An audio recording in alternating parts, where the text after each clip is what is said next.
Silence on a military base is never truly silent. It hums, it breathes, it remember. SAT, R2117 hours. Naval Base Coronado existed in that in-between state, when the day shift had long surrendered to exhaustion and the night shift carried the burden of vigilance without applause. Runway lights glowed like distant stars embedded in concrete. The Pacific pressed its dark shoulder against the shore, rhythmic and indifferent. Lieutenant Elena Ward stood at the edge of the flight line, hands clasped behind her back, boots planted shoulder-width apart. Still, perfectly still. She had learned early that stillness was not weakness. Stillness was control. Some people think warriors are loud. They imagine shouting, bravado, laughter sharpened by danger. But the ones who've seen enough, they grow quiet, because silence weighs less than lies. Elena's breath fogged faintly in the cool coastal air. Behind her, somewhere beyond the hangars, a helicopter spun down, rotors slowing, metal ticking as it cooled. The smell of aviation fuel mixed with salt and oil. It was a smell she associated with endings and beginnings she never trusted. She was 29 years old, 5'7", lean, athletic, posture carved by discipline rather than vanity. Her face carried no dramatic scars, no visible markers of violence, but her eyes. Her eyes had learned to stay open in the dark. Her uniform tonight was plain utilities. No medals, no dress blues, no theater ribbons to invite questions. Elena didn't like being seen as a symbol. Symbols got used. People didn't ask symbols how much they could carry. The yellow footprints were faded, cracked by years of boots and weather. Elena remembered staring down at them, heart hammering so loud she was sure the drill instructors could hear it. She had been smaller then, softer around the edges, but her jaw had been set the same way.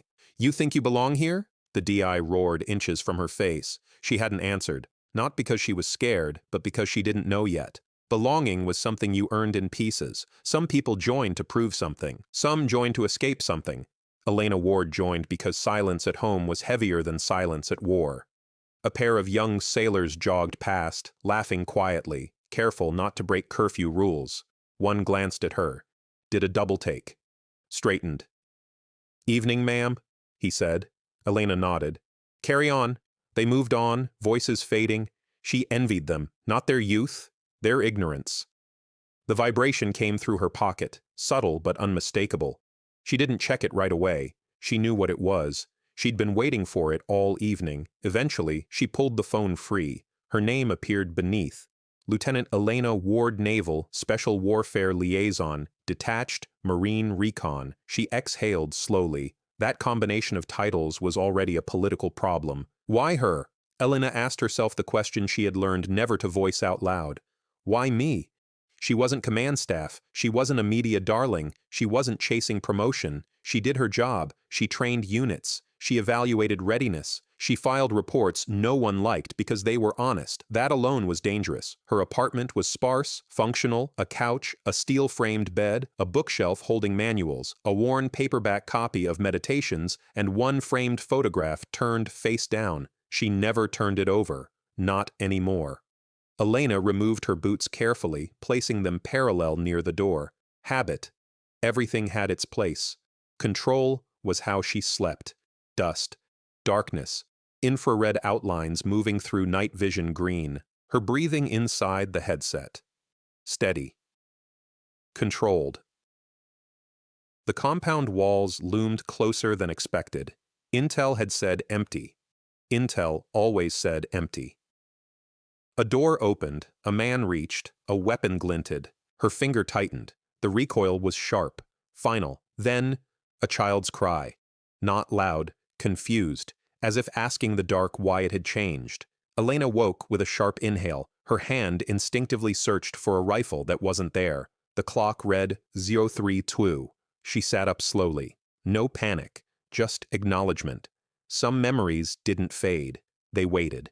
2 days later, Elena stood outside an office overlooking the bay. Rear Admiral Thomas Hale had earned his reputation the hard way. He wasn't warm, but he was fair. The door opened. "Lieutenant Ward," he said. "Come in." She entered. Hale didn't offer a seat immediately. He studied her like a man reading weather patterns. "You know why you're going to that briefing?" he asked. "No, sir," he nodded. "Good. That means you haven't been rehearsed." She met his eyes. You're not there to speak.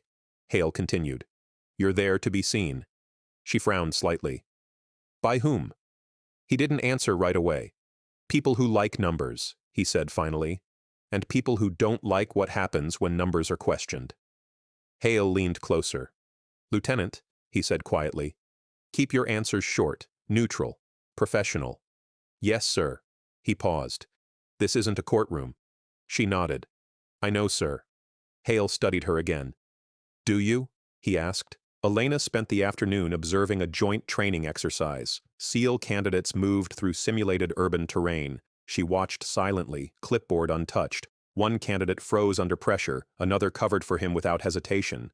Elena made a note. Leadership under fire wasn't loud. It was instinctive. Elena stood once more near the flight line. Same place, same silence. But it felt heavier now. She looked out at the dark horizon. Tomorrow she would sit in a room full of power. Tomorrow someone would make a joke. Tomorrow silence would be tested. She squared her shoulders. Not in defiance. Morning arrived without ceremony. No sunrise visible underground. No breeze. No gulls crying over the bay. Only fluorescent lights and polished concrete. Conference Hall B sat buried beneath the administrative spine of the base, wrapped in layers of clearance levels and reinforced steel. It was designed for secrets, not comfort. Lieutenant Elena Ward passed through 3 security checkpoints. Badge scan, biometric confirmation, armed Marine detail. No one smiled. That was how she knew this meeting mattered. The room was already half full. Flags lined the far wall, United States, Navy, Marine Corps, Joint Chiefs. Their fabric barely stirred in the artificial air. Rows of tables formed a square, leaving an empty center like an arena without blood. Elena took her assigned seat along the side wall. Not central. Not invisible. Deliberately placed where she could be seen without being heard. She rested her hands on the table. Still. Controlled. Men and women entered in clusters, admirals with stars heavy on their shoulders. Generals with voices trained to carry across chaos. Senior enlisted leaders whose eyes had seen more than their mouths would ever say. The air filled with low conversation, confident, practiced, insulated. Elena felt it the way divers feel. Pressure changes, subtle, relentless. The doors at the far end opened. Conversations faded. Lieutenant General Marcus Harlan, United States Marine Corps, entered with an easy stride. He didn't rush. He didn't need to. He wore command the way some men wore tailored suits, comfortable, unquestioned. His reputation preceded him, combat tours, strategic brilliance, a talent for turning messy realities into clean metrics. He smiled as he took his seat at the head of the table. A Navy captain stood and began the presentation. Slides clicked forward. Threat projections, readiness levels, casualty estimates softened by percentages. Elena watched the numbers appear and disappear. She felt the old familiar tightness in her chest. Numbers never showed the whole picture. They couldn't. A younger Elena sat in a similar room overseas. A colonel pointed at a map. Minimal civilian presence, he said confidently. The slide said 0.5%. Reality had said otherwise. The briefing continued.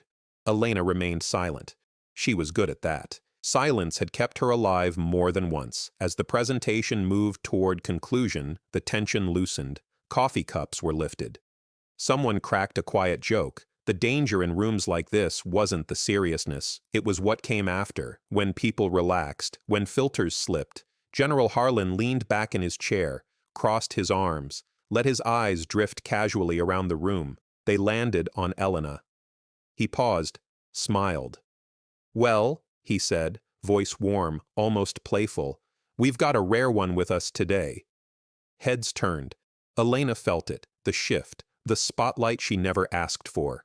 Lieutenant Ward, Harlan continued, Marine Recon, now Navy Liaison. That's quite the path. Yes, sir, she replied evenly.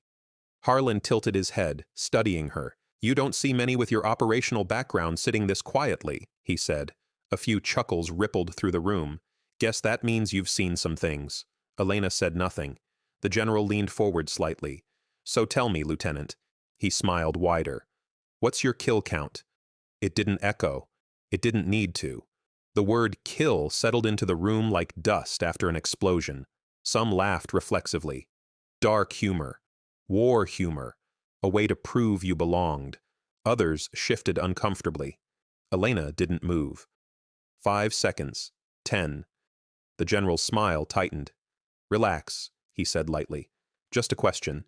Elena inhaled. Slow. Measured. She stood. Not abruptly. Not angrily. The chair legs made a soft sound against the floor. Every eye followed her. When you ask that, sir, she said calmly, you're asking me to reduce my career to a number. The room went quiet. Real quiet. I don't keep a kill count. Harlan raised an eyebrow. Come on, he said. Everyone does. It's tradition. Elena met his gaze. No, sir, she said. It's trauma. The word hit harder than the first. Someone inhaled sharply. A Navy commander looked down at the table. You want a number? Elena continued. Her voice didn't shake. It didn't rise. Here's one. She paused. 0. A murmur rippled. 0 enemies killed for pride. 0 lives taken for ego. 0 nights I slept easy afterward. Her eyes moved around the room, not accusatory, honest. I remember faces, sir. I remember voices. I remember the ones who were in the wrong place at the wrong time. She looked back at the general. I don't count them. No one laughed now. General Harlan's smile vanished. For the first time, something like irritation crossed his face. Well, he said slowly, that's one way to answer. Elena nodded. It's the only honest one I have, sir. She sat back down. The chair didn't creak. The room didn't move. The briefing resumed, but the tone was gone. Slides advanced. Voices spoke. No one listened the same way. The meeting ended without applause, without jokes. People filed out quietly, avoiding eye contact, avoiding Elena, avoiding the question that now hung over everything. Elena walked alone, boots steady, posture unchanged. She could feel it now, the consequences forming. You didn't embarrass a general, not like that.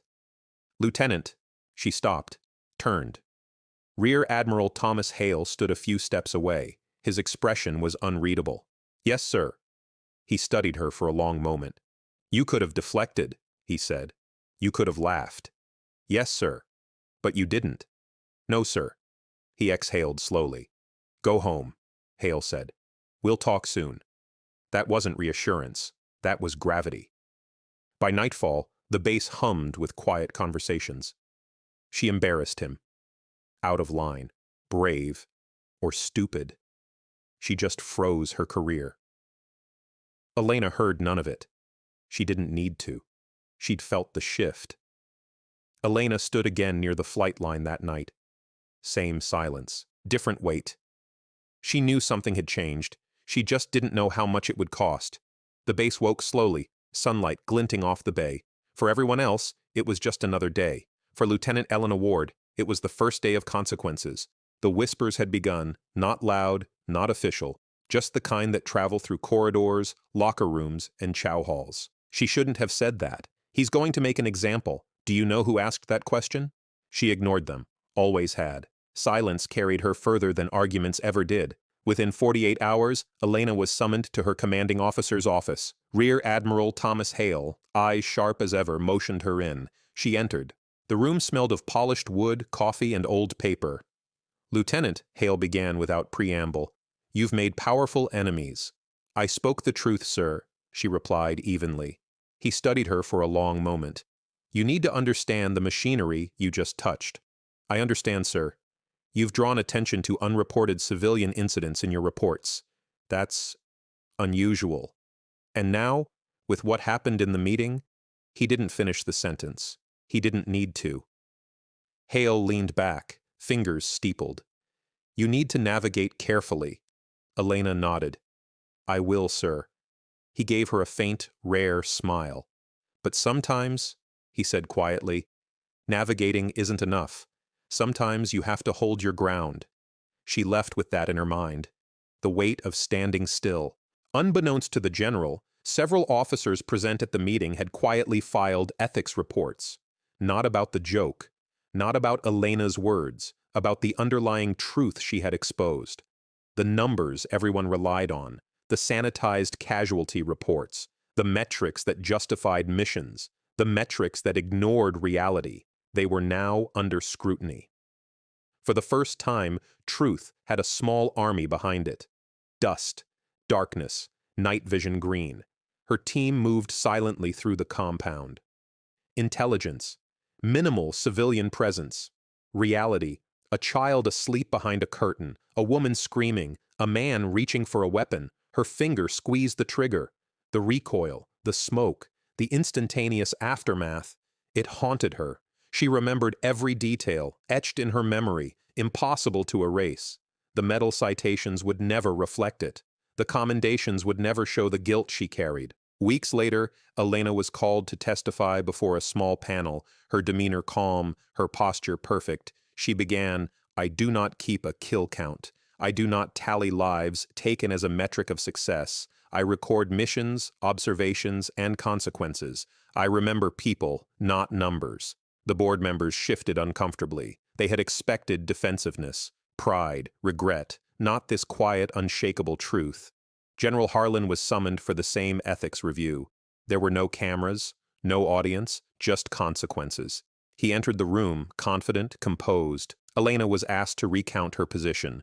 Without attacking, without dramatics, she described reality, the inflated metrics, the unreported civilian casualties, the pressures to conform, to simplify, to sanitize. And when asked about her kill count, she answered simply, "I count the ones I couldn't save." Silence filled the room. Even Harlan did not speak.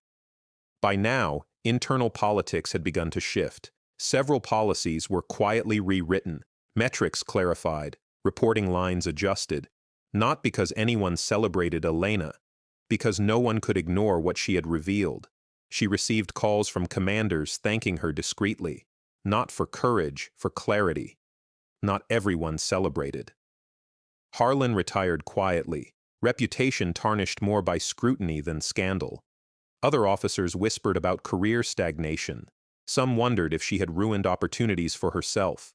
Elena had anticipated the cost. She did not seek recognition. Her choice was integrity over promotion, truth over comfort. And sometimes, the personal cost of honesty is heavier than the battlefield. Elena as instructors. Several months later, she requested transfer to instructor duty. She taught young SEAL candidates and naval officers, discipline under pressure, decision-making with moral clarity, the weight of every action. Her students didn't know the full story. They didn't need to. What they learned was how to carry the burden of responsibility, silently, deliberately, and with unwavering honesty. Elena returned to the flight line. The same quiet she had known for years, boots on concrete, breeze carrying salt and fuel, the ocean beyond, indifferent and eternal. She watched recruits jogging past, laughing, nervous, hopeful. She allowed herself a faint smile. She didn't need acknowledgement, she didn't need applause. Truth had its own echo. Real strength is measured not by how many lives you take, but by how carefully you carry the weight of every decision. Courage is not loud. It doesn't laugh at death. It stands quietly and tells the truth anyway. The first light of day spilled over the horizon in a faint wash of gold. The base stirred slowly, but not as it had before. The air seemed different, thicker, lighter, both at once. Lieutenant Elena Ward walked the tarmac, boots in sync with the distant hum of engines and footsteps. For the first time in weeks, she allowed herself to breathe without calculation. Months had passed since the infamous meeting General Harlan had retired quietly, his public image intact, but his influence diminished. Policies had shifted subtly. Rules for reporting civilian casualties were now explicit. Metrics had become less about numbers and more about context. Elena's career had stabilized, but not in the way most officers expected. Promotions were slower, assignments less glamorous, yet she chose this path. She requested instructor duty, not to be honored, not to be famous, but to teach restraint, responsibility, and humanity.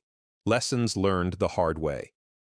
Elena stood in front of a room of young officers and SEAL candidates. Maps covered the walls. Simulation monitors flickered. Her voice was calm, measured, but full of authority. "Today," she said, "we're not counting kills. We're counting decisions. We're counting who survives and who doesn't. Every choice has weight. Every action leaves a mark, and no one will ever understand it for you. That is your burden and your responsibility." The room was silent. Some students scribbled notes, some just watched her, wide-eyed. A few already understood, even if they didn't know why. Elena remembered the child behind the curtain, the woman screaming, the man who reached for the rifle. She had taken a life to save others, but the cost had followed her like a shadow. That memory wasn't shame. It wasn't pride. It was responsibility, pure, unyielding, unavoidable. And now she taught it. Rear Admiral Thomas Hale watched from the window as Elena walked past the classrooms, observing her students. He knew her choice had cost her career trajectory. He knew she could have advanced faster if she had played the game, but he also knew something more important. Elena Ward had changed the system quietly by refusing to conform. He smiled faintly.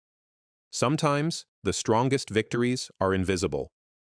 Elena's personal reflection, back on the flight line at sunset. Elena paused. She looked at the recruits running past, laughing, arguing, testing themselves against the wind. And she felt peace. She didn't need medals. She didn't need recognition. She didn't need validation. She had done what was right, even when it was hard, even when it cost her, even when no one else understood. Elena walked the tarmac one last time before nightfall. The runway lights glowed like distant stars embedded in concrete. The ocean pressed its eternal shoulder against the shore. The air smelled of salt, fuel, and the faint tang of rain. She stopped, turned slightly, closed her eyes, a single exhale, and then she walked back toward the classrooms, toward her students, toward the next generation. The world would keep asking questions. The military would keep testing boundaries. People would always measure courage the wrong way. But she had done the right thing. That was enough. Strength is measured not by how many you defeat, but by how carefully you carry the lives you touch. Courage is not loud. It doesn't brag. It doesn't count. It simply acts. And sometimes the quietest actions leave the deepest impact.